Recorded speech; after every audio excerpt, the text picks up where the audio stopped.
প্রতি সপ্তাহে আপনাদের অপেক্ষা করতে ভালো লাগে কিনা জানি না, আমার কিন্তু লাগে না। আমার তো ইচ্ছে করে প্রতিদিন আপনাদের সামনে হাজির হই, কিন্তু সেটা তো আর সম্ভব না। আর তাই এক সপ্তাহ পরে আপনাদের সামনে হাজির হলাম বাংলা লিংক ডিজিটাল ওয়ার্ল্ড নিয়ে। চলুন জেনে নিই কি আছে আজকের অনুষ্ঠানে। আজকের অনুষ্ঠানের মূল প্রতিবেদনের বিষয় ই লার্নিং, তার সাথে tech tips, tech news, tech গল্প তো থাকছেই, আর থাকছে আপনাদের প্রিয় কুইজ সেকশন, যাতে অংশ নিয়ে আপনি পেতে পারেন আকর্ষণীয় পুরস্কার। দিনে দিনে শিক্ষার পরিধি যতই বিস্তৃত হচ্ছে, তার সাথে সহজতর হচ্ছে শিক্ষাদানের প্রণালী এবং যুক্ত হচ্ছে শিক্ষার সাথে নানা রকম উপকরণ। ই লার্নিং এই শব্দটি পৃথিবীতে বহুল পরিচিত হলেও আমাদের দেশে এর পরিচিতি খুব বেশি নয়। তাহলে চলুন ই লার্নিং নিয়ে আজকের মূল প্রতিবেদন দেখে আসি। ই লার্নিং শব্দটির আক্ষরিক অর্থ ইলেকট্রনিক পদ্ধতিতে শিক্ষা গ্রহণ বা প্রদান। শিক্ষা পদ্ধতিতে ইলেকট্রনিক যন্ত্র দীর্ঘদিন ধরেই ব্যবহৃত হয়ে আসছে। ই লার্নিং মানে শুধু শ্রেণীকক্ষে শিক্ষা প্রদান নয়, বরং শ্রেণীকক্ষ ও শ্রেণীকক্ষের বাইরে ইলেকট্রনিক যোগাযোগ প্রযুক্তি ব্যবহারের মাধ্যমে শিক্ষা গ্রহণকে ই লার্নিং বলে।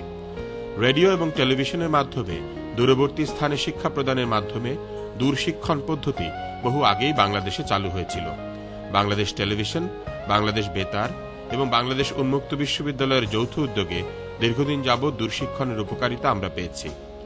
বর্তমানে ইন্টারনেট এবং সেলফোন প্রযুক্তি আর ঘরে ঘরে কম্পিউটার ছড়িয়ে যাওয়ায় রেডিও টিভির পাশাপাশি ই লার্নিংয়ে নতুন মাত্রা যুক্ত হয়েছে। উন্নত বিশ্বে ডিটিএইচ স্যাটেলাইট প্রযুক্তির মাধ্যমে ঘরে বসেই টেলিভিশনে ইন্টারঅ্যাক্টিভ প্রযুক্তিতে শিশুরা নানা রকম শিক্ষামূলক বিষয় রপ্ত করতে পারছে, যার মধ্যে আছে ভাষা, বিজ্ঞান এবং গণিত। এই প্রযুক্তি আমাদের পার্শ্ববর্তী দেশ ভারতেও চলে এসেছে। তবে ই লার্নিং প্রকৃত অর্থে আবর্তিত হয় ইন্টারনেট প্রযুক্তিকে ঘিরে। বর্তমানে ইন্টারনেট ব্যবহার করে লার্নিং ম্যানেজমেন্ট সিস্টেম এবং লার্নিং কন্টেন্ট ম্যানেজমেন্ট সিস্টেম এই দু ধরনের সফটওয়্যার ব্যবহারে পৃথিবীর যে কোনো জায়গায় সমমানের শিক্ষা পদ্ধতি প্রচলন করা সম্ভব। আমেরিকা যুক্তরাষ্ট্রে ফ্লোরিডা ভার্চুয়াল স্কুল নামে একটি স্কুলে মাধ্যমিক এবং উচ্চ মাধ্যমিক পর্যায়ে সফল শিক্ষা প্রদান সম্ভব হয়েছে। বাংলাদেশে ই লার্নিং এর ব্যাপক সম্ভাবনা এবং উপযোগিতা আছে।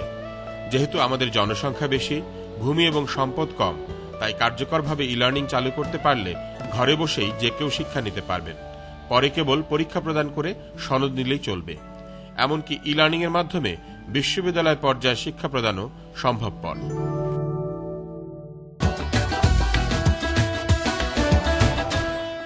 ই লার্নিং নিয়ে কথা বলবো আজকের টেক গল্পে। তাই আজকের টেক গল্পে আমরা আমন্ত্রণ জানিয়েছি বাংলাদেশ কৃষি ব্যাংকের বোর্ড অফ ডিরেক্টরসের চেয়ারম্যান এবং কেন্দ্রীয় কচি কাঁচার মেলার মহাপরিচালক খন্দকার ইব্রাহিম খালেককে। কেমন আছেন? ভালো। আপনার কাছে আসলে প্রথমে জানতে চাই যে দেশে ই লার্নিং বা কম্পিউটার বা মোবাইল ফোনের মাধ্যমে শিক্ষা প্রসার কতটুকু সম্ভব? এইটাকে তো যথেষ্টই সম্ভব। বিশেষ করে আমরা তো একদিকে কৃষিতে দেখছি গ্রামে, আর একদিকে শিশুদের নিয়ে কাজ করতে দেখছি। শিশুদের ব্যাপারটা খুব চমৎকার।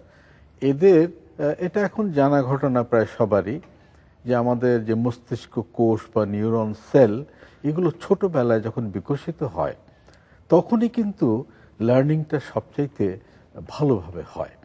এই জন্য শিশুদেরকে যা শেখানো যায় সেটা পরবর্তীকালে জীবনে খুব ভালোভাবে প্রতিফলিত হয়। আমরা সেই জন্য দেখেছি যে আমরা এই বয়সে এসে কম্পিউটার পরিচালনা শেখা, এগুলি যতটা কষ্টকর মনে হয়, শিশুদের কাছে, আমার ছেলে কেন নাতিদের কাছে মনে হয় যেন এটা খেলনা। তো এই যে ব্যাপারটা, অর্থাৎ তাদের যে কুইক লার্নিং এর যে একটা প্রক্রিয়া ছোটবেলায় থাকে, এটাকে যদি আমরা ধরে রাখতে পারি, কাজে লাগাতে পারি, তাহলে আমরা তাদেরকে শেখাতে পারি। যেমন কচিকাচার মেলাতে আমরা, আগে তো ছিল না, কারণ প্রযুক্তিটা তো এত দ্রুত পরিবর্তিত হচ্ছে, বিবর্তিত হচ্ছে যে এটা তাল মিলিয়ে চলা খুব মুশকিল। আমাদের সময় তো কম্পিউটার চিন্তাই করা যেত না। এমনকি কেউ যদি বলতো আমাদের যে আমেরিকাতে গান হচ্ছে, ঢাকায় শোনা যাবে, আমরা বলতাম একটা বদ্ধ পাগল। কিন্তু এখন ওটা তো কোনো ব্যাপারই না, টেলিভিশনের ছবি দেখা যাবে। আর এই যে এখন যে মোবাইল ফোন আসছে, এটা আরেক অদ্ভুত ব্যাপার।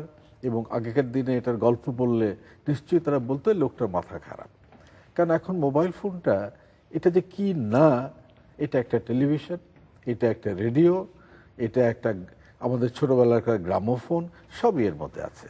তো এটা দিয়ে শিক্ষা বিস্তারের একটা ভালো পদ্ধতি বলে আমি মনে করি। যেমন বাচ্চাদেরকে শেখানো হয় ক্লাসে, ভালো কথা। এরপরে গান যদি রেকর্ড করে রাখা যায়, জি। তাহলে লেসন প্ল্যান যেটাকে বলি, অর্থাৎ যে লার্নিং প্রোগ্রামস, সেটাও রেকর্ড করা সম্ভব। যদি বাচ্চাদের, এখন তো নিয়ম হয়েছে যে 18 বছরের নিচে নাকি ফোন দেবে না, তো সেটা অবশ্য অন্য কারণে।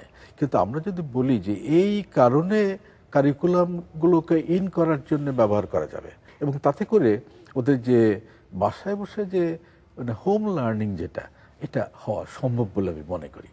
এটা যদি আমরা এখনো এক্সপ্লোর আমাদের দেশে করিনি, বিদেশে কিন্তু এই ধরনের লার্নিং, ডিস্টেন্স লার্নিং যেটাকে বলা হয়, এটা ডিস্টেন্স লার্নিংটা সবসময় যে শুধু টিভিতেই হবে তা না, টিভিতে হয়ে থাকে, এটা সিডির মাধ্যমে, রেকর্ডিং এর মাধ্যমে হতে পারে, ভিডিওর মাধ্যমে হতে পারে না, মানে হচ্ছে। তো এবং সেইটাকে ভিডিওর মাধ্যমে যখন হচ্ছে, এবং আমার আজকের সেলফোন যেটা বা মোবাইল ফোন, এটা কিন্তু একটা ভিডিও। তো সেই জন্যে আমরা কিন্তু এটাকে সাফল্যজনকভাবে ব্যবহার করতে পারি। আমাদের দেশের জন্য আমি এটাকে বেশি উপযোগী মনে করি এর স্বল্প মূল্য বিবেচনা করে। আপনি তো শিশুদেরকে নিয়ে কাজ করেন, কিন্তু সব শিশুই কিন্তু কম্পিউটারের কাছে যেতে পারে না, তারা কম্পিউটার পায় না। এই প্রতিবন্ধকতাটা কেন, বা এটা কিভাবে দূর করা যায়? এটাই, কম্পিউটারটা এখনো অতটা সহজলভ্য হয় নাই যতটা সেলফোন হয়েছে, কিন্তু দাম কিন্তু বেশ কমে গেছে। আমার মনে হয়, আমি শুনেছি খুব শিগগিরই আমাদের দেশে এটা অ্যাসেম্বল করা শুরু হবে, বা হয়তো ম্যানুফ্যাকচারও শুরু হবে। তখন হয়তো এটা খুব দামটা অনেকটাই পড়ে যেতে পারে, এবং এই দাম পড়ে যাওয়ার সঙ্গে সঙ্গে এটা জনপ্রিয় হয়ে উঠবে। এখনো কিন্তু গ্রামে গঞ্জে কম্পিউটার নাই বলা যাবে না, তবে যেটা হয়েছে যে প্রাইভেট স্কুলগুলো বা ইংলিশ মিডিয়াম স্কুলগুলো যেভাবে ভালোভাবে ব্যবহার করছে এটাকে প্রচুর, সরকারি স্কুলগুলোতে সেটা হচ্ছে না। আমি জানি যে সরকার একটা সিদ্ধান্ত নিয়েছেন যে খুব দ্রুত, এটা তো রাতারাতি সম্ভব না, 40,000-এর মতো প্রাইমারি স্কুল, গ্র্যাজুয়ালি সব জায়গাতে, সব স্কুলে কম্পিউটার দেওয়া হবে। কাজে এটা যদি সরকার থেকে এই সরবরাহটা করা হয়, এবং সরকারের নীতির সঙ্গে সম্পূর্ণ সঙ্গতিপূর্ণ। সরকার বলেছে যে আমরা প্রাইমারি লেভেলে যে শিক্ষাটা, এটাকে অবৈতনিক এবং কম্পালসারি দুটোই করব। তো অবৈতনিক মানে শুধু বেতন দেওয়া তা নয়, বেতনও হবে না, বইটা ফ্রি দিচ্ছেন। এরপরে যদি কম্পিউটার দেওয়ার পরে কম্পিউটার লার্নিংটাকে, তবে তখন একটা বড় কাজ হাতে আসবে। কম্পিউটার নিয়ে, যেমন আমি যখন প্রথম, বেশ আগের কথা, ব্যাংকে প্রচলন করলাম, সব ব্রাঞ্চে পাঠিয়ে দিলাম কম্পিউটার। কম্পিউটার আছে, কিন্তু কম্পিউটারকে চালাবে। তা আমি যখন দু একটা ভিজিট করে দেখলাম, দেখি যে শোভাবর্ধন করছে। তাই বলি যে এটা তো শোভাবর্ধন করার জন্য রাখা হয়নি স্যার, এটা তো চালাতে পারি না। অর্থাৎ প্রশিক্ষণটা এটার সঙ্গে সঙ্গে, বা আমি বলবো আগেই প্রশিক্ষণটা দিয়ে নিতে হবে। তো যখনই প্রাইমারি স্কুলে, একবারে তো দেওয়া হবে না, আগেই বলেছি ফেজ আউট করা হবে। প্রত্যেকটা ফেজে যেসব শিক্ষকরা শেখাবেন, ওদেরকে আগেই কম্পিউটার ট্রেনিংটা দিয়ে দিতে হবে, যাতে তারা বাচ্চাদেরকে ট্রেনিং দিতে পারেন। শুধুমাত্র শহর কেন্দ্রিক তো না, এটা আমাদের গ্রামের কথাও চিন্তা করতে হবে। এখন আমি যদি দেখি যে একজন গ্রামের কেউ বীজের জন্য লোন পাচ্ছে, হ্যাঁ, বাড়ি বানানোর জন্য লোন পাচ্ছে, কিন্তু প্রযুক্তির জন্য কিন্তু আসলে এরকম করে লোনের কথা আমরা শুনিও না, বা আমি জানি না এটার প্র্যাকটিস আছে কিনা, বা এটা কি সম্ভব? এটা বলেছেন, কিন্তু প্রযুক্তির জন্য লোন যে সিস্টেমটা, এটা হয়ে গেছে, কিন্তু এখনো পর্যন্ত এটা স্বীকার করতে আপত্তি নাই, শহর এবং নগরে সীমাবদ্ধ রয়ে গেছে। কারণটা হলো, গ্রামে এখনো ডিমান্ড ক্রিয়েট হয়নি। কারণ মার্কেটে একটা ব্যাপার কি, জোর করে তো লোন দিলে হবে না, ডিমান্ড ক্রিয়েট করতে হবে। তো যখনই সরকার প্রাইমারি স্কুলে ওগুলো দিয়ে শেখাবেন, তারপরে সরকার কতগুলো তথ্য কেন্দ্র করছেন একেবারে উপজেলা লেভেলে, এবং আরও পরে হয়তো আরও নিচের লেভেলে চলে যাবেন। সেই সব জায়গায় যখন কাজ শুরু হবে, ওয়েবসাইট চালু হয়ে যাবে, তখন কিন্তু কম্পিউটারও লাগবেই, এবং কম্পিউটারে ডিমান্ড ক্রিয়েট হলে আমরা লোন দিতে রাজি। মোবাইলে তো ডিমান্ড আছে, তো মোবাইলে কি ঋণ দেওয়া যায় না মোবাইলের জন্য? মোবাইলে আসলে এত কম খরচা, আজকে 1-1.5 টাকা পাওয়া যায়, তো এটার জন্য লোন কেউ চায় না, কিন্তু যদি গ্রামে এটা চায়, দেওয়া সম্ভব।